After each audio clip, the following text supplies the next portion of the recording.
E aí pessoal, tudo bom? Vamos dar início então a mais uma semana com mais uma videoaula. Então, vamos lá. Então vamos lá, dar início à nossa aula. A gente vai falar sobre a Segunda Guerra Mundial. Então a gente já está nas últimas aulas vendo como a Alemanha se estruturou, como a Itália se estruturou, a gente viu as consequências da Primeira Guerra, e aí agora a gente vai de fato entrar na Segunda Guerra Mundial.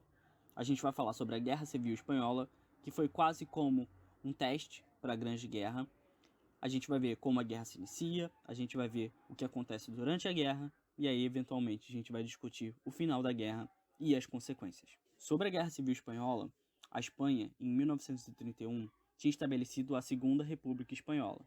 Só que esse novo governo, ele vai causar insatisfação nos grupos nacionalistas e conservadores. Então, a galera que queria realmente os movimentos nacionais aflorados, que queriam preservar essa identidade nacional, e os grupos conservadores não estavam se identificando e não estavam satisfeitos com esse novo governo que estava estabelecido na Espanha. E aí esses grupos, que foram inspirados pelos movimentos ocorridos na Itália e na Alemanha, que a gente já estudou, vão se articular e lançar um golpe de Estado para tomar o poder. Só que isso não vai dar certo, porque eles vão encontrar forte resistência por parte de grupos anarquistas e do Partido Comunista Espanhol. Então, assim como a gente teve na Itália, assim como a gente teve na Alemanha, a gente vai ter conflitos entre os grupos nacionalistas e os grupos comunistas e socialistas. E aí, depois de alguns anos, esse conflito ele vai escalar de proporção. Em 1936 vai ter início a Guerra Civil entre as forças da Frente Popular, que era formada principalmente pelo Partido Comunista, e o Movimento Nacional, que era formado pelas forças nacionalistas e os conservadores. E o Movimento Nacional era liderado pelo general Francisco Franco. Então, mais uma vez, a gente tem os movimentos nacionais e os movimentos comunistas e socialistas se enfrentando. E aí, como eu havia dito, a Guerra Civil Espanhola vai ser meio que um teste para a Segunda Guerra Mundial. Por quê? O Partido Comunista vai receber auxílio da União Soviética, enquanto o movimento nacionalista vai receber apoio tanto dos nazistas na Alemanha quanto dos fascistas na Itália. Então, a gente tem aí um mini conflito, uma mini guerra mundial que estava acontecendo dentro da Espanha. Por isso que eu falei que seria um teste. Países como Inglaterra, França e Estados Unidos vão se manter neutros nessa guerra civil espanhola. Como resultado do conflito, o Partido Comunista é derrotado e vai se estabelecer na Espanha um governo ditatorial nos moldes do nazismo e do fascismo, liderados pelo general Francisco Franco, que vai ser chamado de franquismo. Então, agora, não só na Itália, na Alemanha, mas na Espanha também, a gente vai ter movimentos totalitários, que são o nazismo, o fascismo e o franquismo. Após esse conflito, Alemanha e Japão vão assinar o Pacto Anti-Comintern, e a Itália vai entrar logo depois. Esse pacto quer dizer Pacto Anticomunista. Então os três países estavam se comprometendo a combater o comunismo, que na época era um grande fantasma. Ainda se existia muito temor com o que havia acontecido na União Soviética e eles não queriam uma revolução comunista nos países deles. Então, o Pacto Anticomunista, o Pacto Anti-Comintern, tinha esse propósito. A Alemanha também vai assinar um pacto de não agressão com a URSS, o que causou muita controvérsia na época. Eles tinham acabado de assinar um pacto anticomunista. E aí a Alemanha vai lá e assina um pacto de não agressão com a URSS, que era o símbolo do comunismo. Era tudo que a galera do Pacto Anti-Comintern estava enfrentando. E aí a Alemanha vai lá e assina um pacto de não agressão com esses caras. E aí, a Alemanha nazista vai dar início a um processo de expansionismo, ou seja, eles querem aumentar o território. Inicialmente, esse processo vai começar pela Áustria, então eles vão invadir e anexar a Áustria. Depois disso, o Hitler vai demonstrar interesse em anexar os Sudetos, localizados na antiga Tchecoslováquia, que são hoje a República Tcheca e a Eslováquia. E aí, eles vão se reunir numa conferência, a Alemanha, ingleses, franceses, vários outros países influentes da Europa, para resolver essa questão. E aí, na Conferência de Munique, eles vão dar o aval para a Alemanha anexar a Tchecoslováquia. Então, como se fosse uma medida de reparação pelo Tratado de Versalhes, a Alemanha perdeu vários territórios, então a Conferência de Munique, ela concede esse território para a Alemanha. Então a Alemanha, com o aval dos ingleses e dos franceses, invade e anexa o território da Tchecoslováquia. O Hitler também queria a Polônia, mas lá na Conferência de Munique ficou estabelecido que a Tchecoslováquia seria o último território anexado pela Alemanha. Não poderia mais, acabou essa história, não pode. A Tchecoslováquia é o último, a Alemanha pegou o que ela queria e agora ela deveria ficar na dela. Só que o Hitler também queria a Polônia. A Polônia, prevendo isso, buscou acordos de proteção tanto com a Inglaterra quanto com a França. E aí, quando a invasão nazista aconteceu, a Polônia esperava ajuda, já que eles tinham assinado um pacto de proteção. Só que isso não aconteceu e os nazistas invadiram o território polonês e anexaram ele à Alemanha nazista. Só que aí, agora que os termos da Conferência de Munique, de que a Alemanha não poderia anexar mais nenhum território, foi quebrado, já que eles anexaram a Polônia, Inglaterra e França declaram guerra à Alemanha. Então, eles viram que chegou num ponto em que não dava mais para tolerar o que a Alemanha estava fazendo, e aí eles declaram guerra. E aí está iniciada a Segunda Guerra Mundial. O conflito vai contar com o envolvimento de vários países divididos em dois grandes grupos. A gente tinha o eixo, que era formado principalmente por Alemanha, Itália e Japão, e a gente tinha os aliados, que eram formados principalmente por Inglaterra, França, URSS e Estados Unidos. Também lutaram pelo eixo países como Hungria, Croácia, Romênia, entre outros. E vai se destacar a Noruega, que teve um cara lá, o Vidkun Quisling, que organizou um plano de invasão ao próprio país. Ou seja, ele ajudou os nazistas a invadirem o próprio país dele. Lutaram ao lado dos aliados também, países como o Canadá, Austrália, China, o Brasil e muitos outros. E aí o conflito estava montado. No primeiro momento, houve o completo domínio das forças do eixo, principalmente na Alemanha, que vai se utilizar de uma tática chamada Blitzkrieg, que significa guerra relâmpago. Ou seja, os alemães eles utilizavam essa tática que consistia basicamente em mandar aviões para fazer bombardeio às cidades que eles iam invadir, e aí depois que a cidade já estivesse completamente destruída, eles mandavam as tropas terrestres para finalizar o serviço. Isso fez com que a Alemanha se expandisse muito rápido, ganhasse muitas batalhas no início da guerra.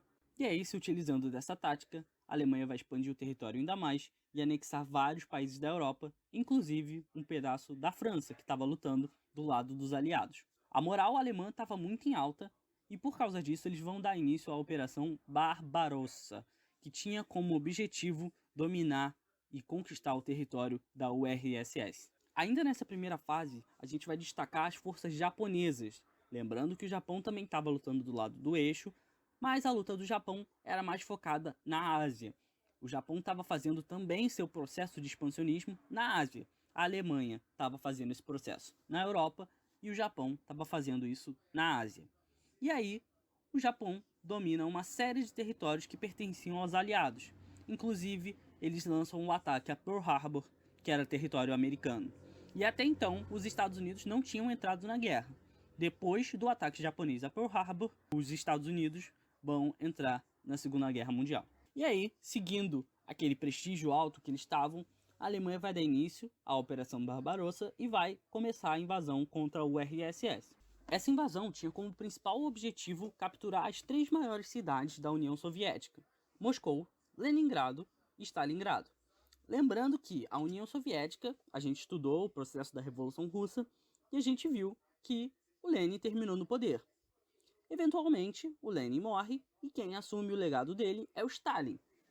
Então, a URSS estava sendo governada por Stalin. E a cidade de Stalingrado, que era uma homenagem a Stalin, era fundamental para garantir o controle de petróleo do Cáucaso. As máquinas de guerra alemã, elas exigiam combustível, elas exigiam matéria-prima para funcionar. Então, controlar aquela região e ter acesso ao petróleo era fundamental para as tropas alemãs manterem as máquinas funcionando. Enquanto fazia o avanço em direção ao URSS, a Alemanha dominava a resistência no caminho. Inclusive, eles adentraram com certa facilidade o território soviético. As fronteiras não estavam bem protegidas.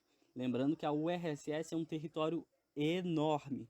Então, eles focaram a defesa deles mais nas cidades principais. Então, as forças alemãs vão estabelecer um cerco na cidade de Leningrado que vai durar mais de 700 dias, justamente para que eles não tenham acesso a suprimentos e a cidade seja destruída e capturada assim. As pessoas e os soldados não estão recebendo suprimentos porque a cidade está cercada, e aí, eventualmente, quando eles estiverem muito fracos, os alemães invadiriam. Eles vão tentar invadir Moscou, mas eles vão enfrentar forte resistência e não vão conseguir invadir a cidade de Moscou. Só que vai ser na Batalha de Stalingrado que vai se dar início o declínio da Alemanha nazista. Lembra que a gente falou que Stalingrado era fundamental por causa do petróleo? Então, também era fundamental para o URSS. Primeiro, também por causa do petróleo, e era a cidade que levava o nome do Stalin. Ele não deixaria a cidade dele, que leva o nome dele, ser dominada pela Alemanha nazista. E aí, a URSS, enquanto a Alemanha adentrava o seu território, ela já vinha aplicando uma versão aprimorada da tática de terra arrasada, que consistia basicamente em, enquanto as tropas estavam recuando, elas queimavam as cidades e os campos para que as tropas invasoras não tivessem suprimentos. Essa mesma tática vai ser aplicada de novo, só que de uma maneira aprimorada. A URSS vai destruir linhas de suprimento, vai destruir pontes, vai destruir torres de comunicação, além da plantação. Então, a Alemanha ela passa um perrengue para conseguir adentrar no território russo. Chegavam em algumas cidades pequenas, estava tudo destruído, não tinham o que usar. A gente tem de um lado as tropas do Stalin tentando defender a cidade, do outro as tropas alemãs tentando invadir, só que as tropas alemãs já estão lutando há um tempão, o clima frio vai desfavorecer esses caras, e aí a Alemanha vai focar todos os esforços, ela vai tirar as outras tropas que estavam espalhadas pela URSS e vai focar elas em Stalingrado. Era fundamental conquistar a cidade. Mas, como a gente tinha falado também, para a URSS e para o Stalin também era fundamental defender a cidade. Então, uma grande batalha vai se estabelecer aí. Os comandantes alemães queriam recuar, eles já estavam vendo que a situação estava difícil, que não ia dar, os soldados estavam cansados. Só que o Hitler insistiu em avançar, mandava sempre mais tropas, mais suprimentos, mais armas de guerra. Então o Hitler investiu pesado nessa batalha. Só que as péssimas condições dos soldados nazistas, que já estavam no território há um tempão, a fome e o frio levaram a Alemanha a perder. Eles travam uma última batalha, que foi uma batalha basicamente de blindados, e aí depois disso, com a derrota alemã, eles são expulsos e os pouquíssimos alemães que sobreviveram retornam para a Alemanha. A partir desse momento, com a derrota da Alemanha nazista em Stalingrado, vai começar uma série de derrotas por parte do eixo. Então, até então, o eixo que vinha ganhando tudo, que estava vindo super bem, quando ele perde ali para o URSS, ele vai começar a perder em mais um monte de lugares. Então, forças inglesas e americanas vão expulsar os alemães do norte da África. Lembrando que a Guerra Mundial não aconteceu somente na Europa. Ela acontece na Ásia, ela acontece na África. E aí, quando os ingleses e os americanos tiram os alemães da África, eles cortam uma importante linha de suprimento nazista. Era lá que os nazistas conseguiam matéria-prima. Então, quando eles retiram a Alemanha do norte da África, eles cortam uma importante linha de suprimento. Se começa uma iniciativa para reconquistar a Itália, e é inclusive onde as tropas brasileiras vão lutar. A Força Expedicionária Brasileira vai ser enviada para a Itália para ajudar nessa reconquista. E aí, em 1944, ingleses e americanos vão liderar as tropas no famoso Dia D, que vai ser uma das maiores incursões militares da história mundial. Desembarcaram cerca de 150 mil soldados na região da Normandia para recuperar o território francês. Esse esforço final, ele indicava que o conflito estava próximo do fim. A Alemanha estava entrando em declínio, estava perdendo várias batalhas e as forças aliadas estavam avançando cada vez mais com o objetivo de tomar a Alemanha. A última resistência dos nazistas ocorre em Berlim, capital da Alemanha, enquanto as tropas aliadas invadiram. Lembrando que a gente também tinha as forças soviéticas, as forças da URSS, invadindo pelo leste. Então a Alemanha estava sendo invadida de um lado pelos ingleses e americanos e o restante das forças aliadas, e do outro lado pelas forças soviéticas, as forças da URSS. Nos últimos momentos de resistência, os alemães botaram para lutar até crianças e idosos na linha de frente. E muitos desses estavam extremamente orgulhosos de morrer pelo nazismo e pelo Hitler. Então, o nazismo ele funcionava de tal maneira que a mentalidade das pessoas era defender o nazismo e o hitlerismo até o final. O Hitler, que vendo que ia perder, vendo que a Alemanha estava sendo invadida, ele se suicida. Sem ter escolha, a Alemanha se rende. Só que ainda tinha um último membro do grupo do eixo, que era o Japão. O mundo tinha se focado na Alemanha e o Japão tinha ficado meio de lado. Mas o Japão estava continuando com o processo dele de expansionismo. Ele estava dominando territórios, e ele teve alguma dificuldade com a China, mas ainda assim o Japão na Ásia estava fazendo a festa. Só que conforme os anos foram passando, o Japão também começou a perder batalhas, porque os aliados começaram a pegar no pé do Japão, começaram a enfrentar o Japão, e eventualmente as forças japonesas foram perdendo força, assim como as alemãs. Mas mesmo assim, os japoneses se recusavam a se render. Depois que os nazistas se renderam, os aliados exigiram a rendição do Japão. Só que mais uma vez o Japão se recusou a se render. Eles não iam se render.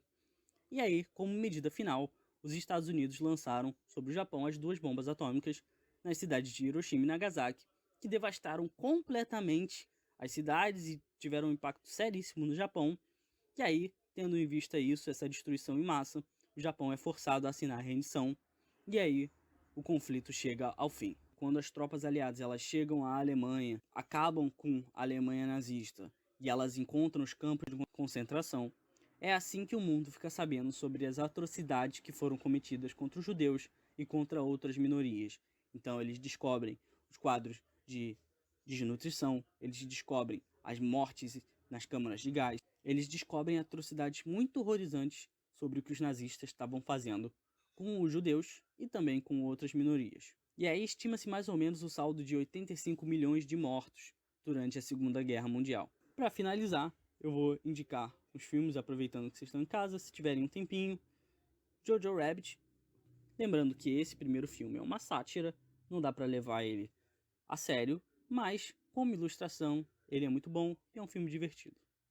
A Vida é Bela, talvez o meu filme favorito, que eu passei um trechinho para vocês nas últimas aulas quando a gente estava falando do fascismo. Também trata sobre a situação dos judeus durante a guerra. Cartas de Iwo Jima e Conquista da Honra. Esses são 2 filmes que tratam sobre o conflito entre os aliados e os japoneses. São 2 filmes com a mesma história, mas sobre perspectivas diferentes. Enquanto Cartas de Iwo Jima trata sobre a perspectiva japonesa, Conquista da Honra trata sobre a perspectiva dos aliados. Nessa semana a gente para por aqui. Espero que vocês tenham gostado, entendido. Se ficou dúvidas, mandem pra mim. Não pode ficar com dúvida, tá bom? Um abraço, até semana que vem. Tchau, tchau.